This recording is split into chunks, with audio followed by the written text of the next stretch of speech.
Russell Brand, who are you to edit a political magazine? Well, I just suppose like a person who's being politely asked by an attractive woman. I don't know what the typical criteria is. I don't know many people that edit political magazines. Boris, he used to do one, didn't he? So I'm a person with crazy hair, quite a good sense of humour, don't know much about politics, I'm ideal. But is it true you don't even vote? Yeah, no, I don't vote. Well, how do you have any authority to talk about politics then? Well, I don't get my authority from this pre-existing paradigm, which is quite narrow and only serves a few people. I look elsewhere for alternatives that might be of service to humanity. Alternate means alternate political systems. They being? Well, I've not invented it yet, Jeremy. I had to do a magazine last week. I've had a lot on my plate. But here's the thing that it shouldn't do. Shouldn't destroy the planet. Shouldn't create massive economic disparity. Shouldn't ignore the needs of the people. The burden of proof is on the people with the power, not people like doing a magazine. How do you imagine the people get power? Well, I imagine there are sort of hierarchical systems that have been preserved through generations. They get power by being voted in. Well, That's how they get it. You can't even be asked to vote. It's quite a narrow prescriptive parameter that changes within the. In a democracy, that's how it works. Well, I don't think it's working very well, Jeremy. Given that the planet is being destroyed, given that there is economic disparity of a huge degree, what are you saying? There's no alternative. There's no alternative. No, I'm not just this saying system. that. I'm saying if you can't be asked to vote, why should we be asked to listen to your political point of view? You don't have to listen to my political point of view, but it's not that I'm not voting out of apathy. I'm not voting out of absolute indifference and weariness and exhaustion from the lies, treachery, deceit of the political class that has been going on for generations now, and which has now reached fever pitch where we have a disenfranchised, disillusioned, despondent underclass that are not being represented by that political system. So voting for it is tacit complicity with that system, and that's not something I'm offering up. Well, why don't you change it then? I'm trying to. Well, why don't you start by voting? I don't think it works. People have voted already, and that's what's created the current paradigm. When did you last vote? Never. You've never, ever voted? No. Do you think that's really bad? So you struck an attitude, what, before the age of 18? Well, I was busy being a drug addict at that point because I come from the kind of social conditions that are exacerbated by an indifferent system that really just administrates for large corporations and ignores the population that it was voted in to serve. You're blaming the political class for the fact you had a drug problem? No. I'm saying I was part of a social and economic class that is underserved by the current political system, and drug addiction is one of the problems it creates when you have huge, underserved, impoverished populations. People get drug problems and also don't feel like they want to engage with the current political system because they see that it doesn't work for them. They see that it makes no difference. They see that they're not served. Well, I say that it doesn't work for them if they don't bother to vote. Jeremy, my darling, I'm not saying that the apathy doesn't come from us, the people. The apathy comes from the politicians. They are apathetic to our needs. They're only interested in servicing the needs of corporations. Look at what ain't the Tories going to court and to taking the EU to court because they're trying to curtail bank bonuses. Is that what's happening at the moment in our country? It is, isn't it? Yeah, there is. So why am I going to tune in for that? You don't believe in democracy. You want a revolution, don't you? The planet is being destroyed. We are creating an underclass. We are exploiting poor people all over the world. And the genuine, legitimate problems of the people are not being addressed by our political class. All of those things may be true. They are true. But you took... I wouldn't argue with you about many of them. Well, how come I feel so cross with you? It can't just be because of that beard. It's gorgeous. It's possibly because... And if the Daily Mail don't want it, I do. I'm against them. Grow it longer. Tangle it into your armpit hair. You are a very trivial man. What do you think? I am trivial? Yes. A minute ago, you were having a go at me because I want a revolution. Now I'm trivial. I'm not having a go at you because you want a revolution. Many people want a revolution, but I'm asking you what it will be like. Well, I think what it won't be like is a huge disparity between rich and poor, where 300 Americans have the same amount of wealth as the 85 million poorest Americans, where there is an exploited and underserved underclass that are being continually ignored, where welfare is slashed while Cameron and Osborne go to court to defend the rights of bankers to continue receiving their bonuses. That's all I'm saying. What's the scheme? That's all I'm asking. What's the scheme? You talk vaguely about revolution. What is it? I think a socialist egalitarian system based on the massive redistribution of wealth, heavy taxation of corporations and massive responsibility for energy companies and any company that's exploiting the environment. I think they should be, I think the very concept of profit should be hugely reduced. Okay. David Cameron says profit isn't a dirty word. I say profit is a filthy word because wherever there is profit, there is also deficit. And this system currently doesn't address these ideas. And so why would anyone vote for it? Why would anyone be interested in it? Who would levy these taxes?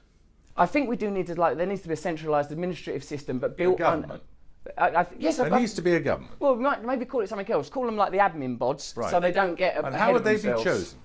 Jeremy, don't ask me to sit here in an interview with you in a bloody hotel room and devise a global utopian system. I'm merely pointing out that You're calling for revolution. Yeah, absolutely. Absolutely. I'm calling for change. I'm calling for genuine alternatives. But there are many people who would agree with you. Good. The current system is not engaging with all sorts of problems. Yes, and they feel apathetic, really apathetic. Yes. But if they were to take you seriously and not to vote... Yeah, they shouldn't vote. They should. That's one thing they should do. Don't bother voting. Because then when it reaches... There's a point. So these little valves, these sort of like little cosy little valves of recycling and Prius and like, you know, turn up somewhere, it stops us reaching the point where we think, oh, this is enough now. Stop voting. Stop pretending. Wake up. Be in reality now. Time to be in reality now. Why vote? We know it's not going to make any difference. We know that already. So, you know, I have more impact at West Ham United, cheering them on. And they lost the City unnecessarily Saturday. Okay, well, now you're being facetious. Well, facetiousness has as much value as seriousness. I think you're making the mistake of mistaking seriousness. You're not going to solve world problems by facetiousness. We're not going to solve them with the current system. At least facetiousness is funny. Sometimes. Yeah, sometimes, Jeremy. So listen, so let's approach this optimistically. You've spent your whole career berating and haranguing politicians, and then when, like me, a comedian goes, yeah, they're all worthless, what's the point in engaging with any of them? You sort of have a go at me because I'm not poor anymore. Well, no, I'm not having a go at you about that. I'm just asking you why we should take you seriously when you're so unspecific. You don't have to take... Well, firstly, I don't mind if you take me seriously. I'm here just to draw attention to a few ideas. I just want to have a little bit of a laugh. I'm saying there are people with alternative ideas that are far better qualified than I am, and far better qualified, more importantly, than the people that are currently doing that job, because they're not attempting to solve these problems. They're not. They're attempting to placate the population. The measures that are currently being taken around climate change are indifferent, will not solve the problem. You don't think it's possible as human beings they're simply overwhelmed by the scale of the problem? Not really. Well, possibly. It might be that. I mean, but that's sort of just semantics, really. Whether they're overwhelmed by it or tacitly maintaining it because of habitual... I mean, like, mate, this is what I noticed when I was in that Houses of Parliament. It's decorated exactly the same as Eton. It's decorated exactly the same as Oxford. So a certain type of people goes in there and thinks, oh, this makes me nervous. And another type of people go in there and go, this is how it should be. And I think that's got to change now. We can no longer have erroneous, duplicitous systems held in place unless it's for the only systems that serve the planet and serve the population of the planet can be allowed to survive. Not ones that serve elites, be they political or corporate elites. And this is what's currently happening. You don't really believe that. I completely believe it. Don't look at me all weary, like you're at a fireside with a pipe and your beard. I mean, Ed Miliband wasn't an elite. Well, he went to the same primary school as Boris, though, didn't he? He did, but he then went to a comprehensive school in North London. Well, that's very good. That's all well and good. But what I'm saying is that within the existing paradigm, the change is not dramatic enough, not radical enough. So you can well understand public disturbances and public dissatisfaction when there are not genuine changes and genuine alternatives being offered. I say when there is a genuine alternative, a genuine option, then vote for that. But until then, don't bother. Why pretend? Why be complicit in this ridiculous illusion? Because by the time somebody comes along you might think it worth voting for, it may be too late. I don't think so, because the time is now. These movements are already occurring. It's happening everywhere. We're in a time where communication is instantaneous, and there are communities all over the world. The Occupy movement made a difference, even if only in that it introduced to the popular public lexicon the idea of the 1% versus the 99%. People for the first time in a generation are aware of massive corporate and economic exploitation. These things are not nonsense, and these subjects are not being addressed. No one's doing anything about tax havens. No one's doing anything about their political affiliations and financial affiliations of the Conservative Party. So until people start addressing things that are actually real, why wouldn't I be facetious? Why would I take it seriously? Why would I encourage a constituency of young people that are absolutely indifferent to vote? Why would we? Aren't you bored? Aren't you more bored than anyone? Ain't you been talking to them year after year, listening to their lies, their nonsense? Then it's this one gets in, then it's that one gets in. But the problem continues. Why are we going to continue to contribute to this facade? I'm surprised you can be facetious when you're that angry about it. Yeah, I am angry. I am angry. Because for me it's real. Because for me, it's not just some peripheral thing that I turn up once in a while to a church fete for. For me, this is what I come from. This is what I care about.